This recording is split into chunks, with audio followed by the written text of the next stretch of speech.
Hit ఎన్నికల చరిత్ర చెప్తోంది. ఇది 2019 ఎన్నికల్లో రెండు పేజీల మేనిఫెస్టో విడుదల చేసిన ముఖ్యమంత్రి వైఎస్ జగన్ అధికారంలోకి వచ్చాక 99% హామీల అమలు, ఎస్సీ ఎస్టీ బీసీ మైనార్టీ అగ్రవర్ణ పేదల ఆర్థిక సాధికారతకు నవరత్నాలతో పాటు 2024 ఎన్నికల మేనిఫెస్టోలో మరో 5 ఏళ్లు నవరత్నాలను మరింతగా పెంచి కొనసాగిస్తామని హామీ, విద్య వైద్య వ్యవసాయ పారిశ్రామిక రంగాల్లో సంస్కరణల ద్వారా రాష్ట్ర సమగ్రాభివృద్ధికి భరోసా.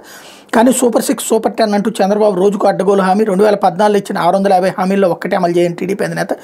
పైగా టీడీపీ వెబ్సైట్ నుంచి మేనిఫెస్టో మాయం, సీఎం జగన్ చెప్పాడంటే చేస్తాడని ప్రజలు గట్టి నమ్మకం అన్నటువంటి వార్తని హైలైట్ చేశారు. ఇకపోతే డాక్టర్ చదువు బాబుకు వ్యాపారమే అంటూ వైద్య విద్యకు డిమాండ్ ఉన్న వ్యాపార వస్తువుగా పరిగణించిన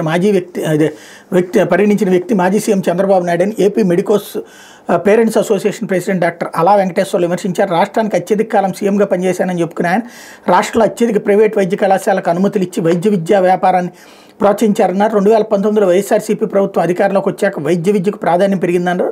గతంతో పోలిస్తే వైద్య విద్యా రంగంలో అనేక మార్పులు వచ్చాయన్నారు. ప్రభుత్వ వైద్య రంగంలో రాష్ట్రంలో ఇచ్చిన మార్పులు డాక్టర్ అలా సాక్షితో పంచుకున్నారన్నటువంటి వార్తని హైలైట్ చేశారు. బడ్జెట్ పాఠశాలల మనుగడ సీఎం జగన్